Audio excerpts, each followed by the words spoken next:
I was slipping into my wedding dress when she handed me a lace garter embroidered with the word hope. Cute, right? No, calculated. My fiancé's sister had been quietly sabotaging me for months, but announcing her pregnancy at my wedding? That was her grand finale, until her husband dropped the real bomb. I was standing in a sea of white satin and tulle, squinting at myself in the boutique mirror under those overly flattering lights, the kind that make you believe in miracles. I should have been glowing, basking in the kind of joy bridal commercials promise. But instead, I was clutching a cup of cold champagne, heart pounding like I was waiting for a test result. Maybe it was the way the consultant said, "You look radiant," with the same tone you'd use to compliment a well-decorated cake. Or maybe it was because Olivia, my fiancé's sister, was perched in the corner chair, arms crossed, with a smile so tight it looked like it hurt. "It's nice," she said, eyes dragging up and down the dress like she was evaluating a clearance rack item. That was our first in-person meeting. I'd heard of her, of course. Liv, as Noah called her. "Complicated," he said once. "Takes time to warm up," except she wasn't cold. She was sweet. Too sweet. Like a slice of pie someone gives you with a smirk and a side of food poisoning. She handed me a tiny box that day. "Just a little something," she said. Inside was a lace garter embroidered with the word hope. "I thought it was funny," she added quickly, like that explained anything. I laughed because what else do you do?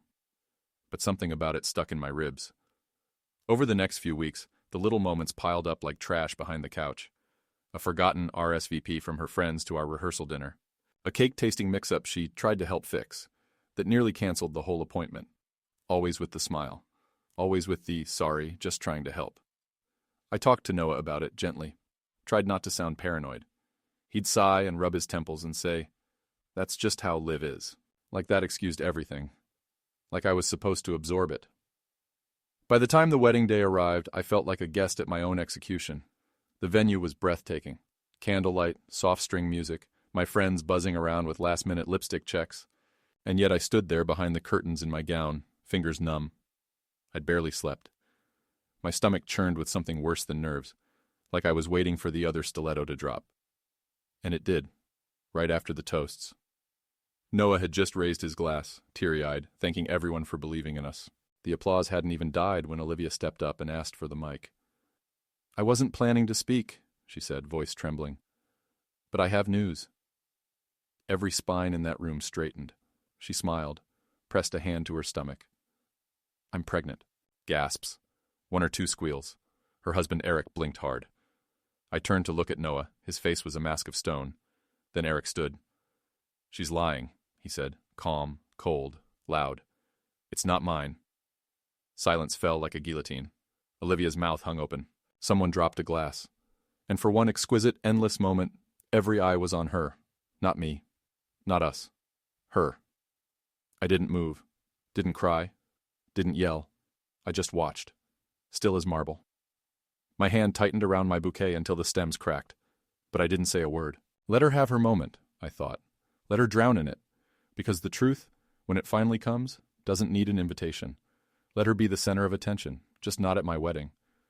The aftermath was almost cinematic. People just froze. Olivia stood there with the mic still in her hand like she hadn't quite processed what Eric had said. One of Noah's cousins laughed, loud and awkward, before catching herself. A waiter dropped a tray of champagne flutes, and I stood perfectly still in my heels, my body humming like a tuning fork. Eric didn't flinch. "You want attention?" he said, his voice cutting clean through the silence. "You've got it. But let's not pretend I'm the father." Olivia's mouth opened, then shut. Her cheeks turned the color of overripe cherries. For a moment I thought she might faint, or scream, or run. But she just stared at him like he'd ripped the air out of her lungs. Noah moved first. He stepped forward, took the mic gently from her hand, and without looking at her, turned it off. Then he passed it to the DJ and whispered something. The music came on, low and confused, like even it didn't know what to do next. Olivia didn't speak. She stormed out. Eric followed. Someone tried to clap. No one joined in. That night, the cake was cut without ceremony. Guests whispered behind napkins. A few left early, pretending their babysitter had called. I didn't cry. I didn't throw a fit. I smiled for the pictures. I thanked the caterer, and I toasted with my bridesmaids like nothing had happened. But inside, I was boiling. It wasn't just the stunt. It was every smug smile, every fake compliment, Every time she made me feel like I didn't belong, like I was some intruder trespassing on her family's territory. And when that mic hit her palm, I knew. I knew she was going to make it about her. I just didn't expect Karma to wear a suit and answer to the name Eric. Later that night, after the guests had dwindled and the music faded, Noah and I sat on the edge of the hotel bed, still in our wedding clothes. I looked at him and said, "You knew something." He hesitated. "I didn't have proof until last week. Eric called me." I stared at him. I didn't want to ruin the day unless I had to. But when she grabbed that mic, he shook his head. I wasn't going to let her hijack our wedding. I should have been furious. But I wasn't. Not really. Because for the first time since I met Olivia, someone from that family had chosen me. And in the strangest way, I felt free. Let her lie. Let her twist. Let her cry that she was the victim. But this time, the truth showed up uninvited, and it brought a mic of its own. The next morning, my phone looked like it had survived a PR crisis. 36 missed calls, half from Olivia, half from numbers I didn't recognize.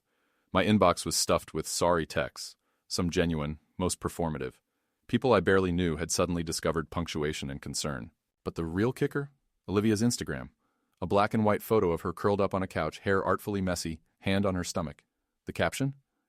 "Truth is complicated, pain is private, but life always finds a way." With a dove emoji. I stared at it for a full minute before bursting out laughing. Not a delicate bridal giggle either, an unhinged, gasping, shoulders-shaking laugh.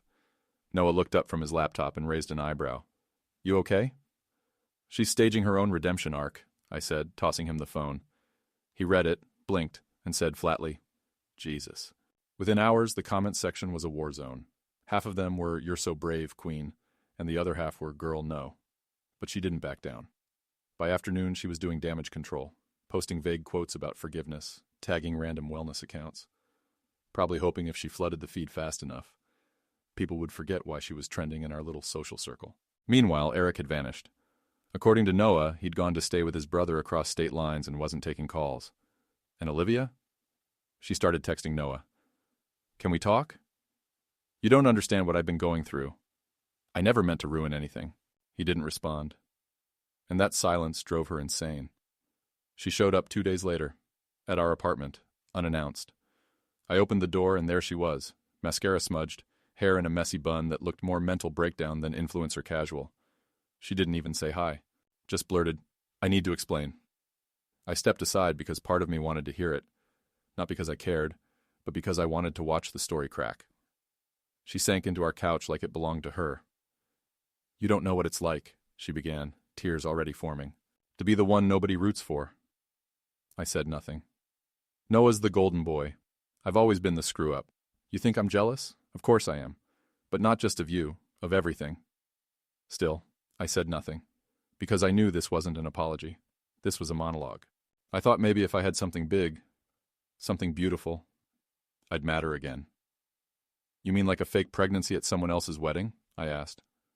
Her lips twitched. "It wasn't fake." I just stared at her. "Okay, maybe it was exaggerated," she muttered. "But you don't get it. No one listens to me unless I make a scene." I leaned back. "You made one, all right?" We sat in silence. Then she looked me dead in the eye and said, "You think you won, don't you?" And that's when I realized this wasn't guilt. It was resentment. She wasn't sorry she lied. She was sorry it didn't work. I stood. "This isn't a game, Olivia. There's nothing to win. But there is something to lose. And you've already started." She stared at me. No comeback. No clever retort. Just quiet. Then she got up, adjusted her jacket, and walked out the door without another word. And I finally exhaled. I thought that would be the end of it. But Olivia doesn't go down quietly. She goes down thrashing, dragging anything and anyone within reach. The next few days were oddly calm, like that eerie stillness before a second wave hits. Noah and I tried to settle into the idea of normal married life. We returned unopened wedding gifts, sent thank you notes, even joked about framing the RSVP card Olivia forgot to return. Things almost felt ordinary. Until his mother called. Now, I'd always gotten a weird vibe from Helen, kind, polished, and just emotionally evasive enough to keep plausible deniability. But this call was different. She launched straight in. I don't want to take sides, but what happened at the wedding really hurt Olivia. I blinked. You mean the part where she hijacked the mic, or the part where her husband publicly denied paternity? She's fragile, Helen said, with the same tone someone might use for a vase from a garage sale. She's manipulative, I replied. Long pause. Look, she said carefully. Family is complicated. Olivia's going through a lot, and this public embarrassment, it's damaging. Maybe it's time to extend some grace. I felt my jaw clench. Helen, I stayed silent while your daughter turned my engagement into a chessboard. She tried to make my wedding her stage, and I didn't say a word. Grace? She should be thanking me for not throwing the mic at her. Another pause. Then, maybe this marriage wasn't the right time for all this. Ah, there it was. Not, we're so glad Noah's happy. Not, we're sorry she crossed a line. Just a subtle hint that I was the complication. That maybe this entire mess was a little bit my fault. I didn't argue. I didn't defend. I simply said, thanks for the call, and hung up. Noah was pacing in the kitchen when I walked in. She called you too, didn't she? Yep. He let out a breath. She told me Olivia's seeing a therapist now. Said we should reach out. Rebuild. I tilted my head. Rebuild what? The sandcastle she kicked over? He gave a weak smile. I told her no. I told her you're my wife, and we're not doing this game anymore. I just nodded. Because it's one thing to stand up to your sister. But standing up to your mother? That's when the line gets drawn. That weekend we got an invite to a family dinner. Read. Low-budget summit on how to pretend the wedding never happened. I told Noah I wouldn't go. He told them we had plans. We didn't. Instead, we ordered Thai and watched a crime documentary about a woman who faked her identity for 10 years. At one point, Noah looked over and said, "She kind of reminds me of Liv." We laughed. Hard. For the first time since the chaos. But deep down I knew this wasn't over. Because people like Olivia don't apologize. They rebrand. 2 weeks later, she reappeared. Like clockwork, like mold in a forgotten coffee mug. This time it was through a blog. Yes, a blog.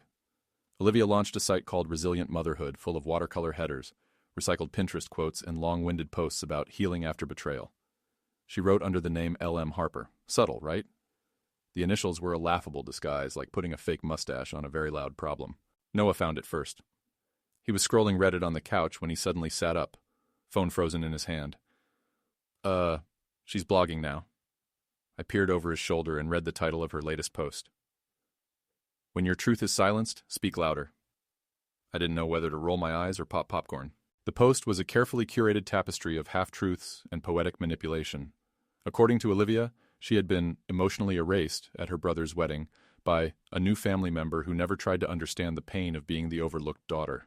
She talked about how she bravely revealed her pregnancy in a moment of vulnerability, only to be attacked and humiliated by the very people she thought would protect her. I was never named, of course, but she didn't need to. Everyone in her orbit knew exactly who the outsider was. My phone started buzzing within hours. Friends, co-workers, even my hairdresser texted me screenshots. Is this about you? Girl, this is wild. You okay? Should we leave a bad review on her Etsy page? I laughed it off publicly, but privately, I was seething. It wasn't just the lies, it was the performance. The sheer audacity of recasting herself as a misunderstood martyr while throwing a digital pity party, complete with affiliate links and discount codes for prenatal vitamins. She was monetizing her meltdown. Noah was livid. I'm calling her, he said, already scrolling for her contact. But I stopped him. No, I said. Let her have her little narrative. If she wants to build an empire out of fiction, let her. Just don't feed it. Because here's the thing. When you stop giving attention to a fire starter, the flames die faster. But that resolve? It got tested. Hard. 3 days later, she showed up at Noah's office. No call, no warning. Just strolled into the lobby like she owned the place and asked to speak to her brother. She cried in the waiting area, loud enough for the front desk to hear, sobbing about how he's the only family I have left. His assistant texted him a single word. Emergency. Noah met her outside, far from coworkers. I only know what happened because he told me everything. He always does now. She begged him to be on her side, accused me of turning him against his blood, and ended with a dramatic whisper. You'll regret this when the baby comes. That was the line that broke him. He told her plainly that there was no baby, that she was playing a game, and he wasn't going to participate. And then he walked back inside, leaving her on the curb, sobbing into her purse. Later that night, as we lay in bed, he said something that stuck with me. "She's not going to stop," he said. "Not really." I nodded. "No, but we don't have to stop living. Because we had a choice now. Keep defending ourselves against a lie, or keep building a life that made the truth undeniable." If I thought her blog was the peak of the absurdity, I underestimated Olivia's appetite for drama. A week after her office ambush, we got a wedding gift back in the mail. At first, I thought it was one of those registry items returned by a guest who'd ordered late. But the box was from Olivia. No note, no sender name. Just her handwriting on the label, messy like it had been scrawled during a tantrum. Inside was a picture frame, empty. Just a polished, overpriced silver frame with no photo. But the kicker? The inscription engraved at the bottom. "Family is forever, whether you like it or not." I stood in the kitchen holding it like it might explode. Noah walked in, saw my face, and asked, "What happened?" I showed him. He let out a bitter laugh. "What is this? A threat? A message? A failed Hallmark pitch?" "Maybe all three," I said. We sat with it for a minute, then tossed the thing in a drawer. Not out of fear, but because it wasn't worth the shelf space. But something shifted after that. It wasn't just her antics anymore. It was the creeping realization that this woman, this chaos vortex, wasn't going to fade into the background. She'd make herself visible over and over until someone gave in or gave up. I didn't want either option. So I did something that surprised even me. I invited Noah's mom to lunch. He was skeptical. "Are you sure? You really want to sit across from the woman who basically told you you were the wrong choice for her son?" "No," I said, "but I want her to say it to my face, and I want to say something back." We met at a quiet cafe. She arrived on time, dressed like she was headed to a church fundraiser, smile tight, eyes guarded. After we ordered, she tried small talk. I didn't indulge it. "I need to know something," I said. "Is this how it's always going to be?" She blinked. "I'm not sure what you mean." "Olivia," I said. "The drama, the emotional blackmail, you defending her no matter what she does. Is that our dynamic now?" Helen straightened. "She's my daughter, and I'm your son's wife." We stared at each other. Then for the first time, her veneer cracked, just a little. "She wasn't always like this," she said quietly. "But somewhere along the way, everything became a crisis. And if it wasn't about her, it wasn't real." I leaned in. "Then why enable it?" She looked down, stirred her tea. "Because I don't know how not to. Because I'm afraid if I stop, she'll disappear." That landed harder than I expected. I didn't agree with her, but I understood. Fear, I could understand. "Here's the thing," I said, voice low but firm. "I'm not here to replace her. I'm not competing. But I am drawing a line. If Olivia wants to spiral, let her. But I'm not getting dragged with her, and I won't let Noah be either." Helen nodded slowly. "And if she doesn't stop?" "Then she's not invited in," I said. "Not to our house, not to our lives, not even to the fantasy of them." She didn't argue. When we left the cafe, she hugged me. Not tightly, not warmly, but it was a start. I didn't tell Olivia we met. I didn't need to. Because for the first time, I felt like I wasn't just surviving her chaos. I was taking the microphone back. It took exactly 9 days for Olivia to retaliate. She posted a new blog entry titled, "When Family Draws a Line in the Sand and Dares You to Cross It." The whole piece was a passive-aggressive fever dream.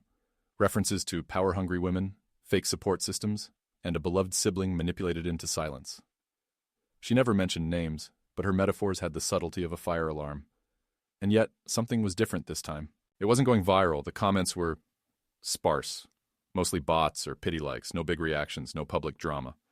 That silence, that was new, and it drove Olivia nuts. We knew because she started texting people, friends, distant cousins, even a few of my college acquaintances she'd met once and followed on social media. I got a message from one of them. "Hey, I don't mean to be nosy, but Olivia just DM'd me asking what you've been saying about her. What's going on?" It was sad, transparent, like watching someone scream into a megaphone in an empty room. And that's when it hit me. We weren't fighting her anymore. We were outgrowing her. Noah and I were putting our energy into something else, building a life that didn't revolve around fallout and family politics. We had brunch with friends. We went on late-night walks. We even started planning a short trip to get away from it all. It felt peaceful. But Olivia couldn't stand peace unless she was the one granting it. So she escalated. Again. She sent a handwritten letter to Noah's work. Yes, work. Like it was the 1800s. It was delivered to the front desk in a pale pink envelope. The receptionist thought it was a surprise from me. Noah opened it in the break room. The note was dramatic, messy, full of ink smudges and self-pity. You don't know what she's said behind your back. You don't see how she controls you. I'm your sister. I'm blood. She'll leave you. I never will. He read it once, then again, then quietly walked outside, called me, and read it to me over the phone. When he finished, I asked, "How do you want to handle it?" He didn't hesitate. "I'm done." He typed up a short reply on his phone. "Liv, do not contact me at work again. You need help. Until then, I'm stepping away from any communication. Please respect this boundary. Noah." He sent it, then blocked her number. That night, we didn't talk much. We didn't need to. There was nothing left to analyze. Because you know what the real power is? It's not in winning the argument. It's in ending the conversation. And for the first time, it felt like we had. I expected peace after that. Naive, I know. But there was this fleeting hope that once Noah cut her off, Olivia would finally run out of steam. That she'd retreat into her blog, find a new nemesis, or maybe, just maybe, get a therapist with fewer filters and more spine. Instead, she sent their mother. It started with a text. "We need to talk. It's important." Helen showed up on a Sunday afternoon with a box of pastries and the tight smile of someone preparing for battle disguised as brunch. I opened the door with my own version of polite hostility and led her to the kitchen. She didn't waste time. "She's not well," Helen began, unfolding a napkin like this was a PTA meeting. "She's spiraling, she's isolated, and she's blaming you." Of course she is. "I know she's difficult," she added quickly, "but cutting her off, it's made things worse. She's convinced you're poisoning Noah against her." "She's doing a good enough job of that on her own," I said. Helen looked tired, older than I'd ever seen her. She talks about him like he's already dead to her. I don't think she knows how to function without his attention. "Then maybe it's time she learns," I said flatly. Silence. Then she pulled out an envelope. I recognized the handwriting. My stomach turned. "She asked me to give this to you," Helen said. "She said it's her final try." I didn't take it. "She can text Noah like a normal person," I said. Helen sighed. "She's blocked." "She earned it." Helen nodded slowly. "You're not wrong. But if she does something reckless, if something happens, do you really want to live with the what if?" I didn't answer. Because that's how people like Olivia survive. Guilt by proximity. Weaponized vulnerability. After she left, I stared at the envelope on the counter for hours. I didn't open it. I didn't throw it away either. I just looked at it like it might detonate. When Noah came home, he saw it and froze. "She gave it to you too?" he asked. I nodded. Helen played courier. He picked it up, held it like it was contaminated. Then he looked at me. "Do you want to know what it says?" "No," I said. "I want to know what you want." He thought for a moment, then tore it in half, dropped it in the trash, and kissed my forehead.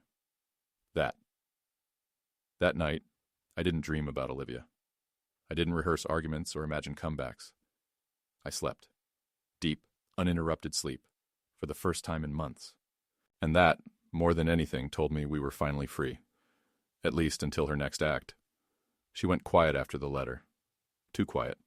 No blog posts, no cryptic Instagram quotes, no late-night text blasts from burner numbers. Olivia disappeared like a storm that had finally exhausted itself, leaving behind a strange, ringing calm. At first, I didn't trust it.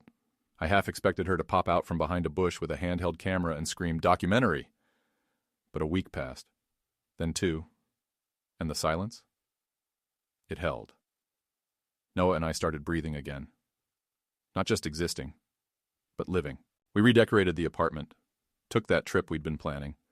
Just a weekend upstate. No cell service, no internet. Just us and the woods and the sweet, blessed absence of drama. It felt like exhaling after holding our breath for a year. But then it came. Not from Olivia. From her husband. Well, soon-to-be ex. Eric emailed Noah. Subject line, "For what it's worth." No greeting. Just a scanned document attached, and a short message. "In case she tries to rewrite history again, I thought you both deserved the truth in writing." It was a notarized statement. Eric had filed for divorce. And in the paperwork, he detailed Olivia's lies. About the pregnancy, about him, about us. She'd faked symptoms, bought a positive test online, even manipulated a sonogram from a friend's scan, all to fabricate a narrative that would center her at our wedding. I knew something was off, he wrote, but I didn't know how deep the delusion went. When I confronted her, she told me, "They don't care about me unless I'm in pain." He ended the statement with this: "I'm sorry, I didn't stop her sooner. And I hope someday she gets the help she won't accept now." I stared at the screen, numb, then looked at Noah. He read it slowly, carefully, quietly. When he finished, he closed the laptop and whispered, "She really did all of this, just to not be invisible." And that was the tragedy, wasn't it? It wasn't love or spite or even jealousy. It was desperation. Olivia wasn't evil. She was empty, and emptiness is dangerous when it's dressed up as need. I didn't feel vindicated. I didn't feel victorious. I felt tired, because the truth had finally arrived, cold and clinical and court-stamped. But it didn't bring closure, just confirmation. And yet, there was something freeing in that too. We didn't have to explain anymore. The story had told itself. I saw her one last time. It was months later, grocery store of all places. I was in the frozen aisle comparing 2 brands of peas like it was a life decision when I looked up and saw her. Olivia. She looked small. Not physically. She still had that defiant posture. But there was something deflated in her face, like the oxygen had finally leaked out of her performance. She saw me too, and for a moment we just stared. No theatrics, no screaming. Just silence between 2 people who had shared a stage one of them tried to steal. Then she walked over. Not quickly, not with purpose. Just slow, tired steps like someone approaching a mirror they didn't want to face. "I didn't think I'd run into you here," she said. Her voice was softer than I remembered, less venom, more human. "Didn't think I'd run into you anywhere," I said. She gave a dry, sad laugh. There was a long pause. Then, with eyes that didn't quite meet mine, she said, "I'm sorry." I didn't say anything. "I know it doesn't fix anything," she added, "and I know it's late, but I was sick. I mean, mentally. I didn't see it. I didn't want to." I nodded once. Not forgiveness, not approval, just acknowledgement. She glanced at my cart. "Married life suits you." I looked down at the cart. Almond milk, cereal, toothpaste. "Yeah, it's glamorous." Another small laugh. She stepped back. "Tell Noah I'm sorry too." "I will." She turned to leave, then paused. I kept thinking if I was loud enough, someone would notice I was drowning. I didn't answer that. What could I say? She walked away without waiting for a response. I stood there, peas thawing in my hand, wondering why I didn't feel angrier. But the truth is, I wasn't angry anymore. I wasn't relieved. I wasn't smug. I was done. That's the real end to stories like this. Not with a dramatic showdown or a final word. Just quiet. Clean breaks. Boundaries that don't need defending anymore. A life that moves forward without looking back. She tried to be the center of the story, but in the end she just became a footnote in ours. And honestly, that's the best revenge of all.